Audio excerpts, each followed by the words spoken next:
The Crown. This name holds the distinction of being the longest running passenger car nameplate put on any Toyota model. It's been sold in Japan since 1955 and came to the United States for a short run in 1958. Well, the Crown is now back, and this time it comes to us as a hybrid sedan crossover looking thing that will replace the Avalon. My name is Omar and I'm out in Nashville, Tennessee with the all-new Toyota Crown.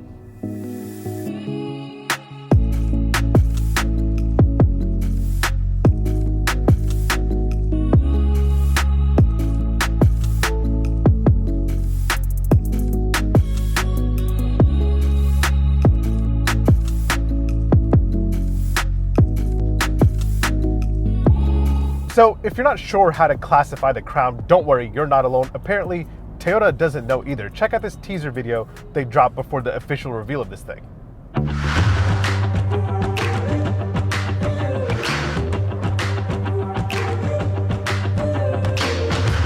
So yeah, it looks like a sedan, but it also looks like a crossover. The Crown is nearly 4 inches taller than the Camry, but yeah, this design kind of reminds me of a fastback crossover. That said, the Crown is now in its 16th generation, which is pretty crazy, and apparently this isn't the only Crown body style. Toyota also unveiled 3 other body styles, including a larger sedan that actually looks like a sedan, and then you have 2 Crown SUVs, one will be smaller and one will be larger. And apparently none of those body styles are coming to the United States. Why?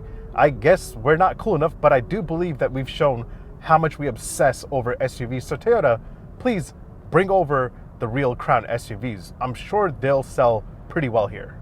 That said, let's talk about the North American Crown. This sedan slash SUV crossover looking vehicle comes standard with all-wheel drive and is available with 2 powertrain options, both being hybrids.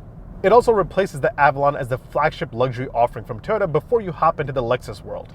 So, is this all-wheel drive hybrid something that you should consider? Let's find out. Let me give you a quick tour of the new Crown. We'll talk more about the exterior design, we'll check out the interior, and then I'll get back out on the road and give you my opinion on whether or not if you should consider buying one. Make sure you hit like, make sure you hit subscribe. All right, let's do this. All right, so let's start off with how much the Crown costs. You have 3 trims to pick from, including the base XLE, the Limited, and the top of the line Platinum. The base XLE starts right under $40,000, while the Crown Limited starts at $45,550. The top of the line Crown Platinum will start at $52,350, where it will be essentially fully loaded and maxed out. And when I say maxed out, I'm not just talking about the options and packages you can get on the Crown. I'm talking about what's under that hood. You see, the Crown Platinum is the only Crown to get the more powerful hybrid max powertrain. It consists of a 2.4-liter 4-cylinder turbocharged engine with a permanent magnet synchronous electric motor that helps it make 340 horsepower and 400 pound-feet of torque. The XLE and the Limited get the slower hybrid setup with a 2.5-liter non-turbo 4-cylinder making 236 horsepower and 163 pound-feet of torque. And if you're somebody that doesn't like CVT transmissions, definitely go for the Platinum Hybrid Max because that's the only one that gets a 6-speed automatic transmission. The XLE and the Limited get what Toyota calls an eCVT transmission.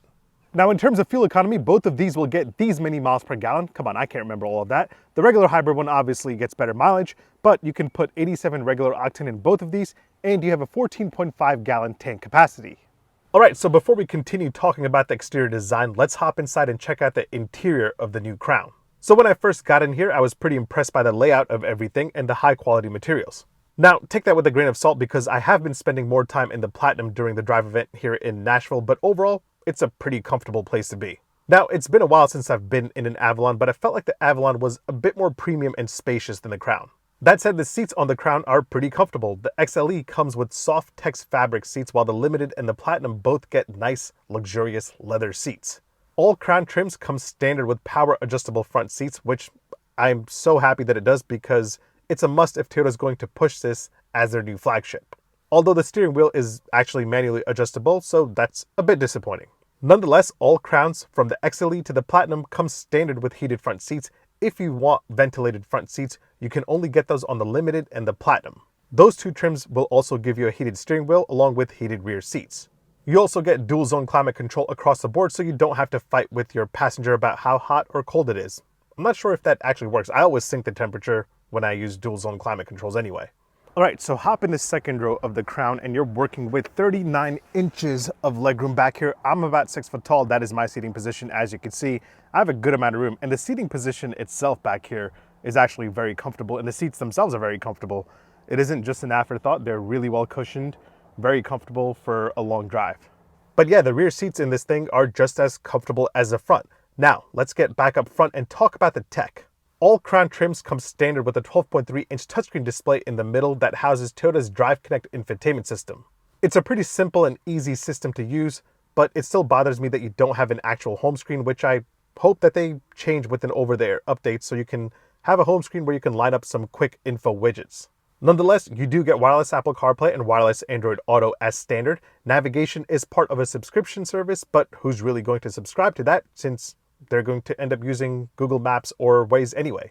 The only difference between all three trims of the Crown when it comes to the infotainment and the media game is that the XLE gets a regular sound system while the Limited and the Platinum get an upgraded 11-speaker JBL sound system.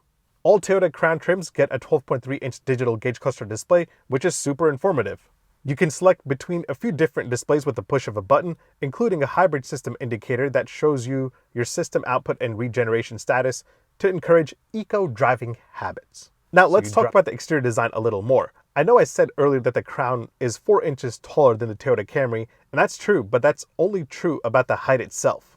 In terms of ground clearance, this has about the same as the Toyota Camry at 5.8 inches, so it's not like you're going to be buying the Crown over the Camry so you can do some light off-roading. Nonetheless, the taller height of the Crown makes getting in and out of it a little easier, and you have a better view of the road.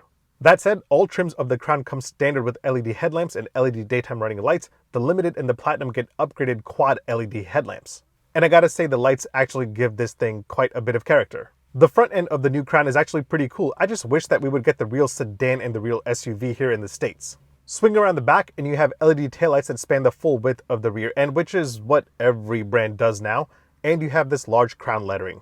Now here's something interesting. Even though the Crown has a fastback style, it still has a real sedan-like trunk, and you can pop it open by using a button located right here.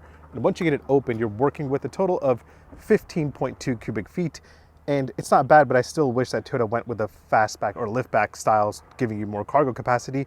But hey, at least you do have 60-40 split rear seats, and you get a nice little Toyota Crown mat right there. That said, the other way to tell a Platinum apart from the XLE and the Limited is if you see a Crown in this two-tone paint job. Not sure if I'm a fan of this dual-tone thing going on here. It might appeal to some people, but not me.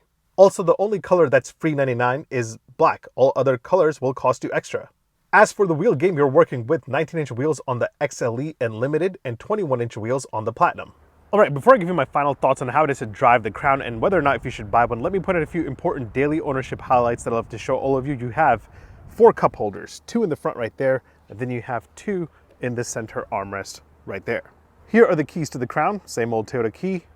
Would have been cool to have a Crown logo back here, but nope. Door close sound from the outside.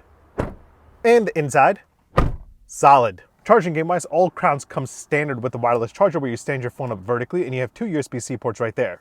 Those sitting in the back are also working with 2 USB-C ports. And of course, let's do an indicator and horn sound test. Indicator first. Pretty simple. Now for the horn sound. Solid. All right, so let's take the Crown Platinum for a spin, the quicker one. According to Toyota, the Hybrid Max one here will do 0 to 60 in 5.7 seconds, while the regular hybrid will do it in 7.6. So yeah, that's a significant difference. Now, you do have a couple of drive modes to work with here. The regular hybrid model just gets normal, eco, and sport, and I'm guessing those that buy one won't really mess around with changing the drive modes much. However, the Hybrid Max Crown gets 3 other drive modes, including Sport Plus, Comfort, and Custom. All right, so let's pop this into Sport S Plus mode and hit the gas. Wow, it really gets going quite a bit. And you would think that because 340 horsepower is actually pretty substantial, and that 400 pound-feet of torque really helps get this going. Now, when it comes to ride quality, the Crown is pretty comfortable. It definitely feels more comfortable than the Camry. This actually shares the same GAK platform with the Camry. And again, I can't remember my last Avalon experience, but yeah, this is probably one of the most comfortable Toyotas that you can buy right now. And handling wise, this thing is pretty solid. The steering feel is nice and firm, and the way this takes bends is actually pretty impressive for what it is. And that's especially true if you get the Hybrid Max, because that features a rear E-axle. So instead of using a transfer case and a drive shaft to the rear wheels, the Hybrid Max Crown uses a rear-mounted electric motor. And that allows for electronic all-wheel drive when you need it, and it helps the Crown corner a little sharper and better. I'm just gonna pop this in comfort mode and enjoy the ride. Now, in terms of road noise coming into the cabin, it's actually pretty quiet in here. Again, you're going for the Lexus experience without going for a Lexus. And that's one of the decisions you're going to have to make if you're gonna buy the Crown. You can either go for the Crown starting at around $40,000, or you can pick yourself up a Lexus ES starting at around $47,000. And that might be somewhat of a predicament if you're going for the base Crown XLE. But when it comes to the Crown Platinum starting at $52,350, I would personally just go for the Lexus ES, because even the most expensive Lexus ES 300h Ultra Hybrid is just, I think, like $130 or $160 more than this Crown Platinum. Overall, I think this is a solid replacement for the Avalon, but as a replacement for the ES, at least for me, the ES is just more appealing in this price segment when you get up to the Crown Platinum. Toyota says that the Crown is targeting a more affluent buyer than the Avalon was, so we'll see if that holds true. Either way, thanks for watching. Make sure you hit like, make sure you hit subscribe, make sure you follow me on Instagram and on TikTok. My handle is @OmarDrives. I'll catch you guys on the next one. Take care. Peace. And yes, I notice that I fumble sometimes when I say subscribe. Subscribe. You know, sometimes you're just talking too much and things come out the way they come out. By the way, I just learned this morning that this two-tone paint job for the Crown was a suggestion made by a 20-year-old girl when they were designing this. So there's a story behind that.